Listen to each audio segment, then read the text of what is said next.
Network 10 के खास कार्यक्रम रिपोर्टर्स लाइव में स्वागत है, जिसमें हमारे साथ प्रदेशों की राजधानियों और शहरों से हमारे संवाददाता जुड़ेंगे और जानकारी देंगे कि क्या है उनके शहर की खास खबरें।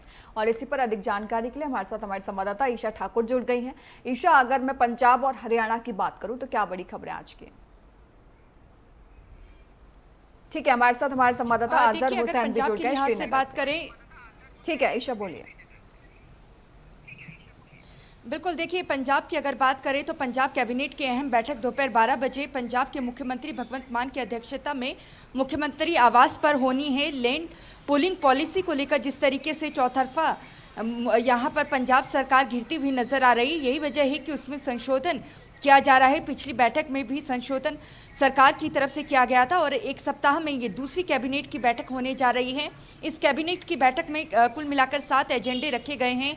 इन 7 एजेंडों को लेकर चर्चा की जाएगी और साथ ही जिस तरीके से तरन तारन में विधानसभा उपचुनाव होना है, तो ऐसे में इसके मद्देनज़र भी माना जा रहा है कि सरकार कोई अहम घोषणा कर सकती है। भले ही देखिए पंजाब में विधानसभा चुनाव मार्च 2027 में होने हैं, लेकिन अभी से ही जो तैयारियां हैं यहाँ पर ज़ोरों से चल रही हैं।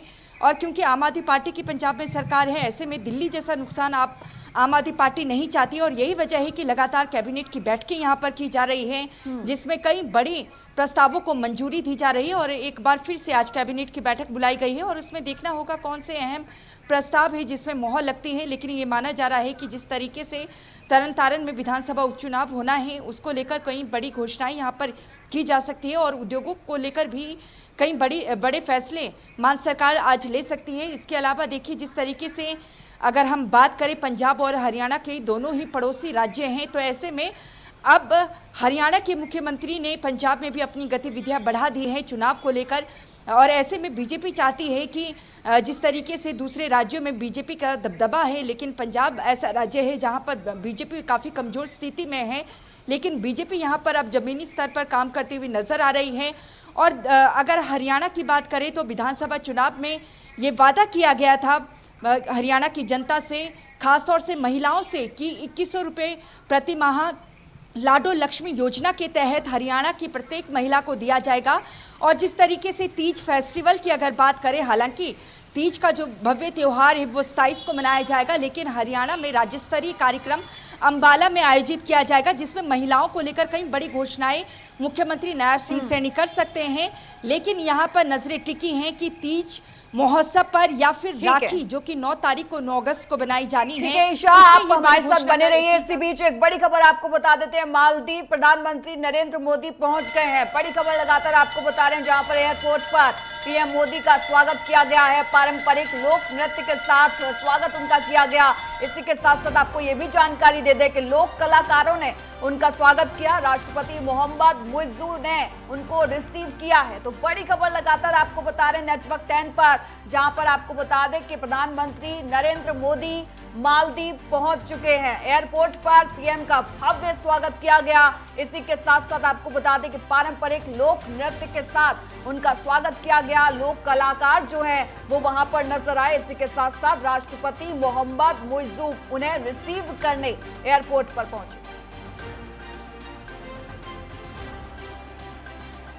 तो तस्वीरें आप अपनी टीवी स्क्रीन पर देख रहे हैं, जहां पर प्रधानमंत्री नरेंद्र मोदी और उनके साथ मालदीव के राष्ट्रपति मोहम्मद मुइज्जू नजर आ रहे हैं।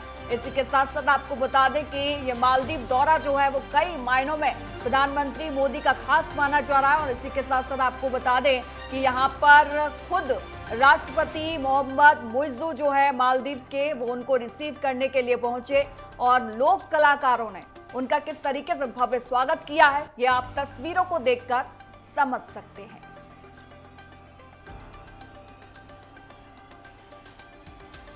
तो एयरपोर्ट पर पीएम मोदी का ये स्वागत किया गया है, जिसकी तस्वीरें आप लगातार अपनी टीवी स्क्रीन पर देख रहे हैं। पारंपरिक लोक नृत्य के साथ यहां पर उनका स्वागत किया गया। प्रधानमंत्री नरेंद्र मोदी खड़े हैं, उनके बगल में ही राष्ट्रपति मोहम्मद मुइज्जू जो है वो खड़े हुए।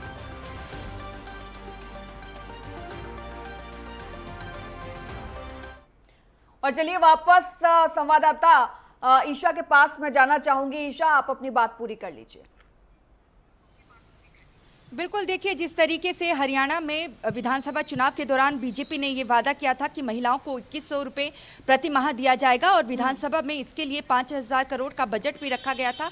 तो ऐसे में ये जो घोषणा है महिलाओं को लेकर, ये जल्द ही पूरी होने वाली है। ये देखना है कि तीज महोत्सव का आयोजन जो राज्य स्तरीय कार्यक्रम रखा गया है 28 तारीख को अंबाला में, वहां किया जाता है या रक्षाबंधन के मौके पर ये बड़ी घोषणा मुख्यमंत्री नायब सिंह सैनी की तरफ से की जाती है, क्योंकि मुख्यमंत्री लगातार अपने रैलियों में, भाषणों में ये कहते नजर आ रहे हैं कि लाडो लक्ष्मी योजना के तहत अब हर महिला को 2100 रुपये मिलने वाले हैं। और यहाँ पर अगर पंजाब की बात की जाए तो पंजाब में भी विधानसभा चुनाव जब 2022 में हुए थे तो आम आदमी पार्टी ने ये घोषणा की थी कि अगर वो सत्ता में आते हैं तो 1000 रुपये प्रति माह पंजाब की महिलाओं को दिया जाएगा। लेकिन वो वादा देखिए 3.5 साल यहाँ पर गुजर चुके हैं, अभी तक पूरा नहीं किया गया है। और बीजेपी अब एक तीर से दो निशाने साधने की कोशिश यहाँ पर करेगी।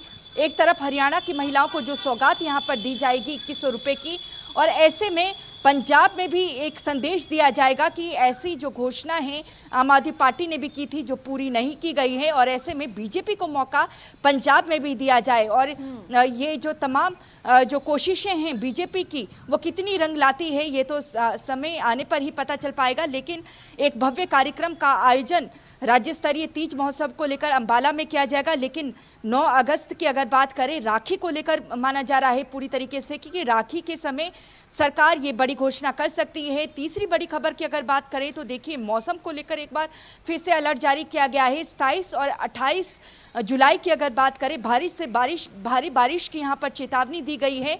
और जिस तरीके से पहाड़ों में खास तौर से हिमाचल प्रदेश की बात करें, वहाँ पर लगातार बारिश हो रही है और उसके चलते बाढ़ का खतरा पंजाब और हरियाणा में भी मंडराता हुआ नजर आ रहा है। और ऐसे में लोगों को ये हिदायत दी गई है कि जो अलर्ट भी जारी किया गया है, ऐसे में सावधानी बरती जाए। यहाँ पर किसानों की फसलें भी खराब हुई हैं और किसानों को कितना मुआवजा सरकार दे पाती है और किस लिहाज से देती है ये देखना है। लेकिन इसी के साथ अगर हम बात करें राजनीतिक गलियारों की, तो देखिए पंजाब अगर बीजेपी की बात करनी यहाँ पर ज़रूरी हो जाती है। बीजेपी पूरी कोशिश यहाँ पर कर रही है कि किस तरीके से 2027 विधानसभा चुनाव में अपना परचम पंजाब की धरती पर भी लहराया जाए। सुनील जाखड़ जो कि अपने पद से इस्तीफा दे चुके थे, लेकिन उनके इस्तीफे को हालांकि स्वीकार नहीं किया गया था, लेकिन कार्यकारी अध्यक्ष यहाँ पर बीजेपी ने अश्वनी शर्मा को 10 दिन पहले ही नियुक्त किया है और उनका भव्य कार्यक्रम पूरे पंजाब में चल रहा है। और ऐसे में एक तरफ तो सुनील जाखड़ कह रहे हैं कि श्रोमणी अकाली दल के साथ गठबंधन में चुनाव लड़ना बीजेपी को चाहिए, लेकिन दूसरी तरफ बीजेपी आलाकमान ने स्पष्ट संदेश दे दिया है कि अकाली दल के साथ कोई गठबंधन नहीं होगा और 2027 का विधानसभा चुनाव बीजेपी अपने दम पर 117 सीटों पर लड़ेगी। और कार्यकारी अध्यक्ष अश्वनी शर्मा ने भी ये बयान दिया है। लेकिन अगर हम बात करें सुनील जाखड़ की, वो कार्यक्रम में भी देखिए फिलहाल अध्यक्ष होने के बावजूद भी नहीं पहुंच रहे हैं। इसका कहीं ना कहीं बीजेपी को नुकसान हो रहा था और यही वजह है कि कार्यकारी अध्यक्ष यहाँ पर अश्वनी शर्मा को लगाया गया है। लेकिन ये कयास, ये अटकलें लगातार अब तेज हो गई है कि जिस तरीके से अश्वनी शर्मा को लेकर कार्यक्रम यहाँ पर पंजाब भर में आयोजित किए जा रहे हैं, उसे ये स्पष्ट संदेश मिल रहा है कि जब अध्यक्ष, राष्ट्रीय अध्यक्ष बीजेपी का चुना जाएगा तो उसके बाद जो बीजेपी के अध्यक्ष राज्य की चुने जाएगी, उसमें कार्यकारी अध्यक्ष जो अश्वनी शर्मा हैं उन्हें ही अध्यक्ष के तौर पर भी चुना जा सकता है, क्योंकि जम्मू कश्मीर और महाराष्ट्र में जो बीजेपी है इस तरीके का जो फार्मूला है वो अपना चुकी है। तो ऐसे में अब देखना है कि 1-2 महीने के भीतर जब मॉनसून सत्र खत्म होगा उसके बाद कितनी जल्दी बीजेपी जो राज्य के अध्यक्ष हैं वो बदलती है। और हरियाणा की बात करें तो हरियाणा के में भी जो संगठन के चुनाव हैं वो चल रहे हैं और साथ ही हरियाणा बीजेपी के अध्यक्ष को भी बदला जाना है। तो इसको लेकर बीजेपी देखिए एक जगह नहीं बल्कि एक साथ 2-3 राज्यों को साधने की कोशिश यहाँ पर करती है, क्योंकि हमने बीते सप्ताह देखा था दिल्ली की मुख्यमंत्री रेखा गुप्ता का जब जन्मदिन था, क्योंकि वो हरियाणा से ताल्लुक रखती हैं, तो अपने जो उनका पुश्तैनी गांव है जींद में, वहां वो पहुंची थी और वहां पर एक भव्य कार्यक्रम आयोजित किया गया था और दिल्ली की महिलाओं को साधने की कोशिश की गई, हरियाणा की महिलाओं को साधने की कोशिश की गई और यहाँ से हरियाणा की धरती से साधने की कोशिश अब पंजाब के महिलाओं को भी की जा रही है। जी बिल्कुल। और देखिए क्या कुछ करती है बीजेपी, आपने बिल्कुल ठीक कहा, आगे ये देखने वाली बात होगी क्योंकि हमेशा कुछ नया जो है वो निकल कर आता है। हमारे साथ हमारे संवाददाता अजहर हुसैन भी जुड़े हुए हैं। अजहर, अगर मैं जम्मू कश्मीर की बात करूं तो क्या बड़ी खबर है? देखिए भारतीय, अगर जम्मू कश्मीर के अहम खबरों की ओर बात करें, सबसे पहले प्रधानमंत्री जो अभी यूके के दौरे पे थे और वहां पे जो सबसे अहम और अच्छी बात जो सामने आई वो ट्रेड डील के हवाले से, जिसको लेके जो जम्मू कश्मीर के लोग जो है काफी खुश नजर आ रहे हैं, जिसमें एक एग्रीमेंट किया गया, जिसमें कंप्यूसिव इकोनॉमिक एंड ट्रेड के हवाले से एक एग्रीमेंट हुआ, जिसमें पर्टिकुलरली जम्मू कश्मीर की बात करें तो जम्मू कश्मीर का जो हैंडीक्राफ्ट था, जिसमें सोजनी था, पेपर माशी था, शॉल थे या वॉलनट था, उसको अब यूके के मार्केट में भेजा जाएगा और इसमें जो है 0% एक्साइज ड्यूटी भी लगाई जाएगी। कहीं ना कहीं जिस तरीके से बात की जा रही थी कि कश्मीर का जो हुनर है या हैंडीक्राफ्ट है, इसका जो मार्केट है वो कम अवेलेबल रहता था पूरे इंडिया में, लेकिन अब की बार इसको फॉरेन जो है भेजा जाएगा, ताकि यहाँ के जो आर्टिस्ट है, यहाँ के जो कारीगरी है, जो सनतकार से वाबस्ता है, उनको फायदा मिल जाए। और इसके साथ साथ जो हैंडीक्राफ्ट के साथ साथ लेदर और फुट वेयर पे भी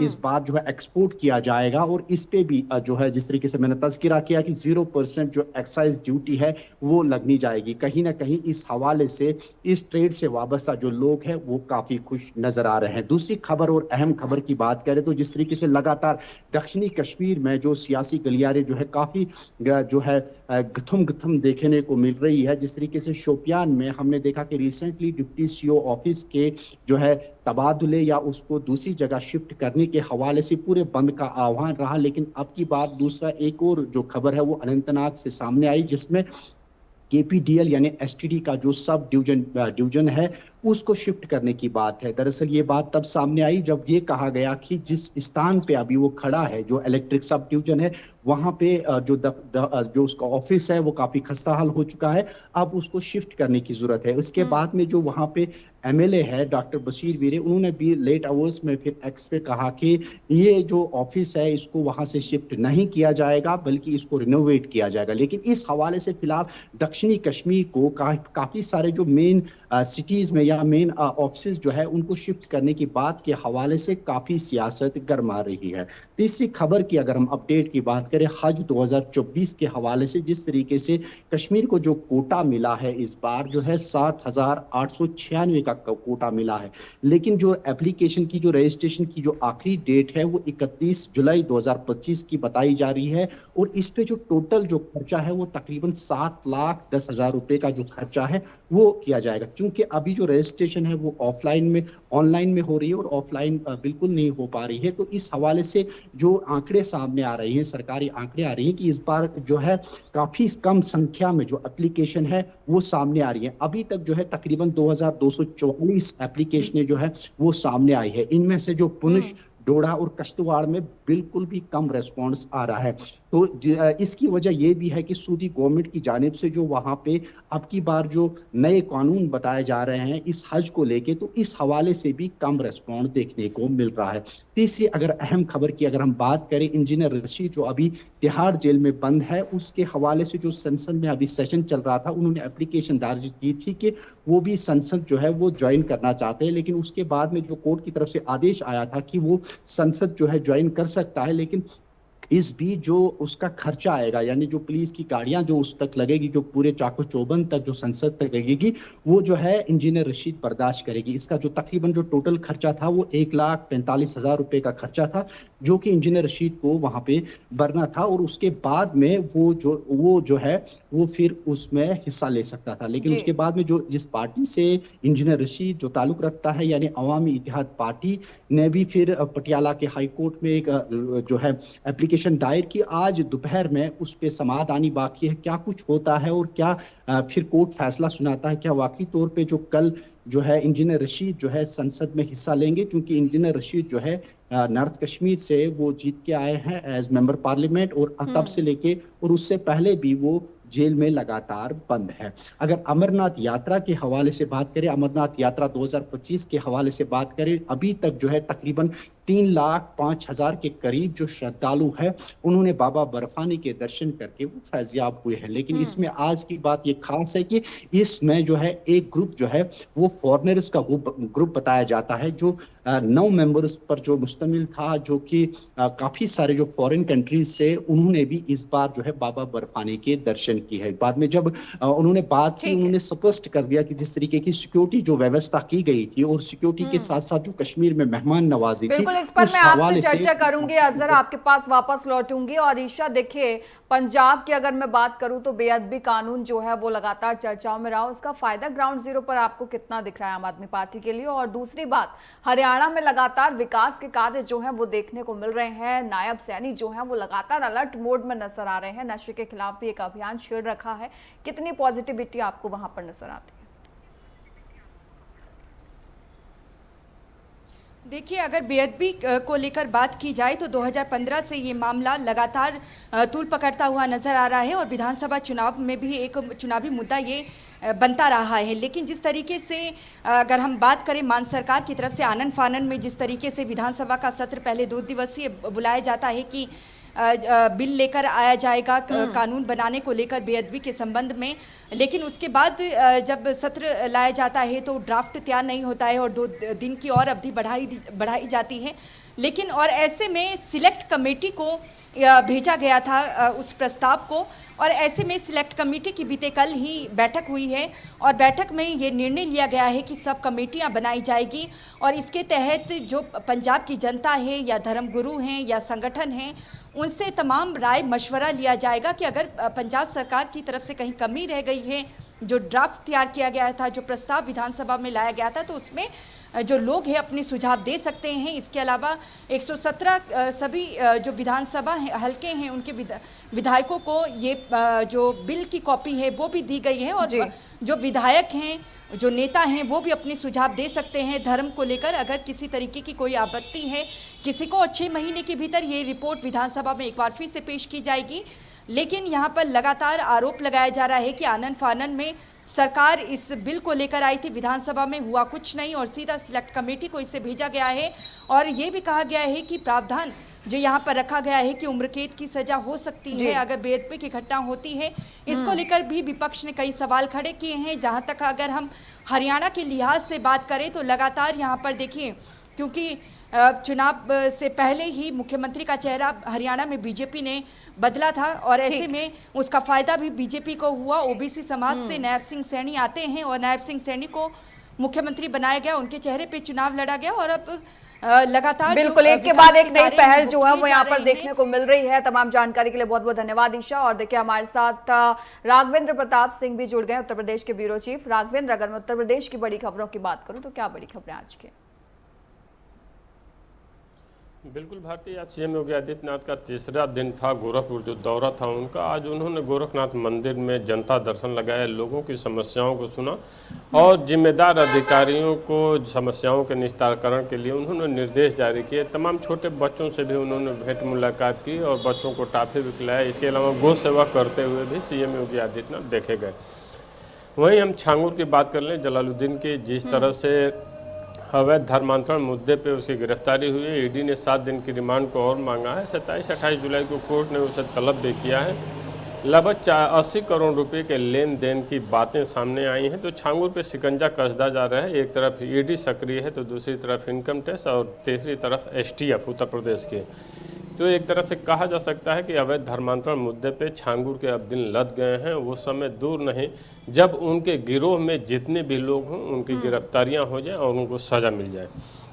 इसके अलावा हम दूसरी महत्वपूर्ण खबर की अगर बात करें तो जिस तरह से बिजली विभाग की शिथिलता की वजह से या कर्मचारियों की शिथिलता की वजह से जिस तरह से प्रदेश में कटआउट की समस्या का सामना लोगों को करना पड़ रहा था, ऊर्जा मंत्री ए.के. शर्मा मथुरा में और पूर्वांचल में मऊ जनपद में गए और जब लोगों ने उनसे अपना दुखड़ा रोया और कहा कि बिजली की कटआउट बहुत ज़्यादा हैं और 2-4 घंटे कहीं 8 घंटे बिजली मिल रही है। और जिस तरह से मीटिंग में अभी 2 दिन पहले प्रमुख सचिव से लगाए जितने भी ऊर्जा विभाग के अधिकारी थे, ए.के. शर्मा ने जिस तरह से उनको लताड़ लगाई थी कि हम आपकी बकवास सुनने के लिए यहाँ नहीं बैठे हैं, हम जनप्रतिनिधियों के बीच में जाते हैं, जनता के बीच में जाते हैं, गाँवों में जाते हैं और धरातल पे स्थित कुछ और है, आप हमको इस तरह से बरगलाइए नहीं, सही काम करिए।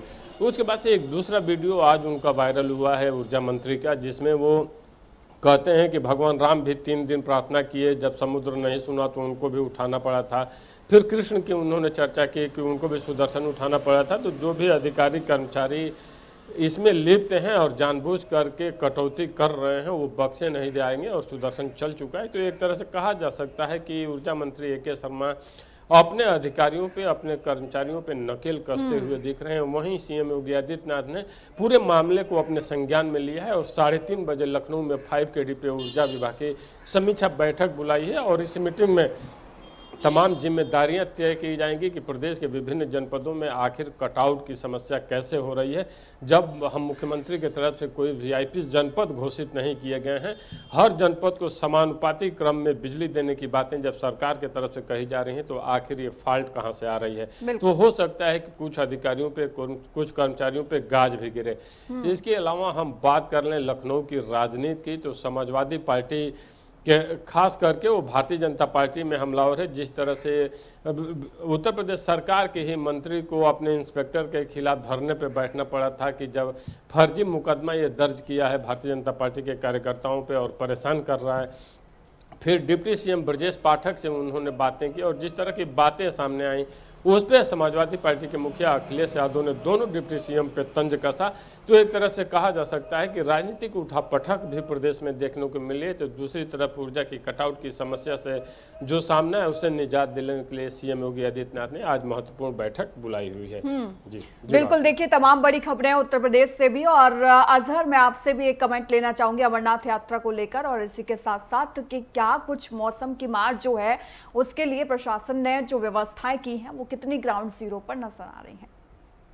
लगातार अमरनाथ यात्रा के हवाले से सबसे पहले सुरक्षा की बात करें। जिस तरीके से लगातार जो डे फर्स्ट से ही सरकार की जानिब से बात की जा रही थी कि अमरनाथ यात्रा के हवाले से हमने 3 लेयर सिक्योरिटी सिस्टम जो है वो लगाई है और उसके बाद में जिस तरीके से श्रद्धालुओं का रश देखने को मिला ये अनएक्सपेक्टेड था। लेकिन कल जो एक जत्था जो था, जो फॉरेनर टूरिस्ट थे, वो भी इस बार जो है बाबा अमरनाथ यात्रा के दर्शन के लिए आए, जिसमें से जो जर्मनी से थे, यूके से थे और काफ़ी सारे जो कनाडा से भी कुछ एक श्रद्धालु जो है जिन्होंने बाबा बर्फानी के दर्शन किए। और कहीं ना कहीं इस बार जो लग रहा था कि इसमें संख्या बहुत कम होगी, लेकिन सिक्योरिटी की चाकू चौबंद की वजह से और प्रशासन की इंतजाम की वजह से यहाँ पे जो है इस यात्रा में जो संख्या है वो बढ़ रही है। अभी तक जो आंकड़े हैं, जिस तरीके से मैंने अभी भी बताया, लेकिन फिर से आपको बता दूं कि अभी तक जो आंकड़े हैं, अभी तक जो है 3,05,000 के करीब जो श्रद्धालु है जिन्होंने बाबा बर्फानी के यहाँ पे दर्शन किए हैं। और इसके साथ साथ अगर आज के बैच के हवाले से करें, जो आज जो है जम्मू के भगवती नगर से 2800 का जो बैच है वो वहां से निकला है, एक जत्था निकला है, वारदे कश्मीर हो गया है और वहां से वो फिर बाबा बर्फानी के दर्शन करेंगे। अगर मौसम की बात करें तो मौसम में लगातार हम देख रहे हैं परिवर्तन हो रहा था, लेकिन जिस तरीके से मौसम विभाग ने कहा था कि आज से जो है मौसम में बेहतरी देखने को मिलेगी और लगातार जो है सुबह से अब मौसम जो है उसमें बेहतरी देखने को मिली। हालांकि इस मौसम की वजह से काफी सारे इलाकों में, जम्मू के काफी सारे इलाकों में नुकसान भी देखने को मिला, लेकिन आने वाले समय में जो है मौसम में जो है परिवर्तन देखने को मिल सकता है। जी भारती।